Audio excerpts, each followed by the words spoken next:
Hello there guys, and welcome to my new video.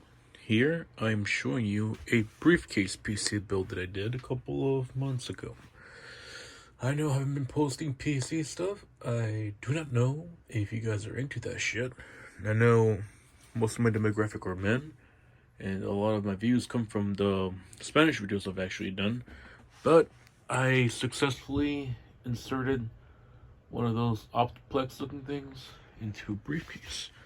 And yes, it's a portable gaming PC. And yes, it's gaming because there is a 1050 inside of it. So here's how it looks like from the outside.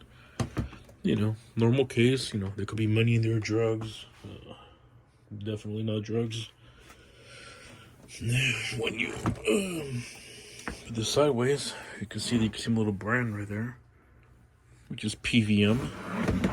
I don't think you guys need to know what that is. You can see there's a cutout for the power supply, and the hinges are pretty good. Now let's open it up. But before that, look, there's this bolt hanging out. You'll see why in a moment. Put this thing down, and I'll show you how it works. No, my bad. One clip, two clips. So I already have it packed up for one of my customers. And the customer is someone I work with. Hooray. Anyways, as you can see here, I was actually using a Bluetooth keyboard at one point that we aren't going to be using for this video. And I also have this half gaming, what you call this? Half gaming keyboard, yeah. And there's a full, well, 60% keyboard. So this originally goes inside there. I'll show you right now. So typically what I used to do would be put this on the side while playing games and use my wireless remote or wireless mouse either here, which wasn't that bad, or here, you know, on the side of the computer. And then that's how I roll. So this little flap is what I use to keep the fans from blowing upwards. And this little fan, case fan for blowing, I don't know, probably in maybe, to cool those extra sticks of RAM in there. And just extract this keyboard from here. It's kind of in the way. So I'm plugged in because again, I had packed it up for my customer, but my dumbass decided to put it back together. Or to try to use it over time just to show you guys. Here is Intel Core i7, 4 cores, 8 threads, running at I don't know how many gigahertz, and it has well, 8 cores, kind of, not really, but yes. But it's 4,770, I believe. Here is something for the case originally. I don't know what it does, but I know it keeps it from saying the thing's open or closed. There's also a wireless internet connector, or PCI Express times 4 or 6, probably 4. That's probably 6 actually, so that looks like half a thing. If you 6 exists, I'm pretty sure 4 exists. And in the back, you can see the I/O. I have one connector powering the screen and one connector powering the LED lights. And we can also see that there is a Bluetooth module somewhere in there. Where is it? I don't know. You can probably see it from there. If it's even there, it's probably over here. And it's not. But yeah. Somewhere in there is a Bluetooth module. Here is a 1050 Ti. I actually used a bending adapter. So I could put the HDMI there. And this cable would never wear. Like one of those older laptop cables. Ribbon cables. Here, talking about ribbon cables, is a ribbon cable looking thing to move the graphics card from here to there. And we can also see that I am using an adapter to make one SATA to 2 SATAs for power. And I'm using 2 different SATA connectors for the motherboard, of course. One is for a solid state drive and one is for a hard drive, laptop memory. What I did here was I put an SSD in the bottom, 400 gigs approximately. And then the top I have a 2 terabyte, which is like 1.8 terabytes or whatever. Because heat rises, right? So I put the hard drive on top and the SSD in the bottom. Because I want to cook the SSD. I'm dumb, but not that dumb. Here is the adapter for the, graphics card. Graphics card is chilling there. Technically, I could upgrade it to something that, better. But I think a 1050 Ti is pretty good for a 225 watt original Dell power supply. 255? Let me see. Yeah, 255. And I have the remote here that I just recently added for the RGB, or like some guy on OfferUp called it the LGBT lights. They're pretty cool, actually. The name itself, LGBT lights. I was laughing. Maybe that was a bad idea. Anyways, I got the remote right here. And yeah, so I got 2 sticks of 8 gigabytes of RAM, DDR3. I don't know how many megahertz or gigahertz are running at. Yeah, it's good. I've played Warzone 2 on it, Modern Warfare 2, the original Modern Warfare, the new Modern Warfare remake as well, Black Ops, Cold War, all those games. And here's the headers for the USB and more USBs. That's what it look like. Put it here. I could stick it somewhere, but too much work. Or they'll just leave it loose and let the customer decide what they're going to do. So, originally I had to use a power supply, and I had just added the cable to it, but it was too short, so I had to extend it. So I spliced the cables and made it longer. Here's the power button. The only thing I wish I could have done was made this one shorter, the one for the CPU. But the one going to the motherboard is pretty good. And the motherboard gets power.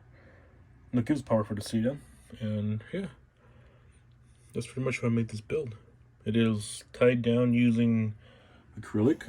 If you remove the acrylic plate, or remove the motherboard from the acrylic plate, you will actually see a picture of my cat that I have my sister customize, custom paint on there. And it's held, the plate itself is held down by Velcro. So if the customer by any chance breaks the device somehow, I don't know, maybe they dropped it and the motherboard cracks, or the CPU burns out for whatever reason, even though it's running at 255 watts, or the power supply is, or like their power supply blows out, or the case snaps, or anything happens. It's easy to fix. It's like a $45 case, no big deal, in my opinion. Like, I would buy another one just to build the one I have over there, but I'm too lazy at the moment. Grandpa just died, so, having a rough time. And this reminds me of the Corvette. You know how the Corvette, the old ones, you just pop up in the front or the hood to get to the engine? Yeah. The only thing I wish I improved on this computer was not using double-sided tape, but after using, what's it called again? Crazy glue, seems to make it better or sturdier. And I wish I put the LED more inwards, so it wouldn't blast your eye immediately when you turn it on. But it's not a big deal. But whatever. That'll be for later in iterations. And the foam here, it's cut all badly, but hey, if you don't really mind, it works. Just stuff it down every now and then, because you want to get access to all your screen stuff. And honestly, this is one of the best computers ever built. Strangely enough, it performs great. I run Warzone or Modern Warfare 2 at low settings with the fake frame stuff, maybe. I'm sure if I did it. I just know it works very, very well. Oof, I was going to plug my computer. I don't want to do that. Let's see. My main rig, which currently I have transferred most of my main rig parts into another one of these computers. I'll show you guys in another video. Anyways, let's plug in the power supply to this computer that I just finished wiping down and deleting everything. Customer. Since it's a coworker, I'm actually selling them this computer for less than what I paid in building it. But, it was a different time, so prices were different, a bit more expensive. But most of the components didn't change in price. So the power switch is right here. And it turns on, as you can see. It does have an SSD, so it'll boot up faster than, an older Dell Optiplex. And as you can see, I have an error code that says your fan and some other shit's not working. But that is no big deal. The reason why is because you don't need that fan, because it actually fully works. Now what I did here, since this is a Dell Optiplex, they wanted me to use a stock cooler. Me being a genius, I didn't want to use a stock cooler, I wanted to use an Noctua. Now if I want to be a cheap asshole and put them the old stock cooler, it will work perfectly. And you know, I would save myself a couple shekels, but I appreciate my friend, I would not do that to them. So I'm leaving everything that I had on it. The Noctua, the SSD, the 2 terabytes, the extra stick of RAMs, because it came with slow ass RAM.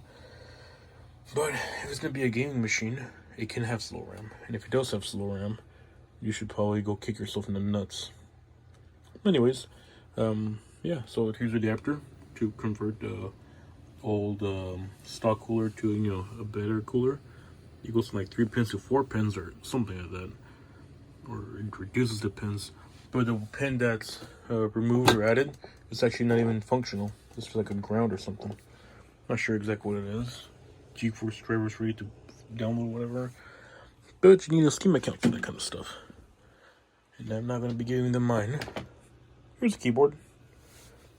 Performance is intended. Half keyboard, so you just press F1. When the computer says, hey, there's errors, don't worry about it. And as I said, here is the controller.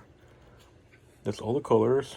There's red only, which I don't actually looks pretty cool. Red and green. The fuck is this, Christmas?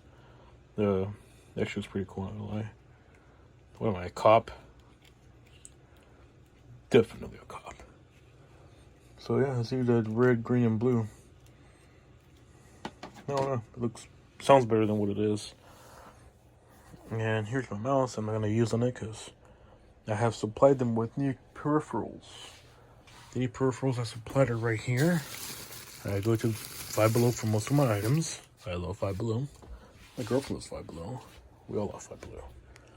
Yeah, this is a fully functional computer. Oh, should I really plug in my stuff? Nah, I'm pretty sure you guys know what I'm trying to say or do with this computer. Well, yeah, that's it. So hey guys, it is a portable, fully functional computer.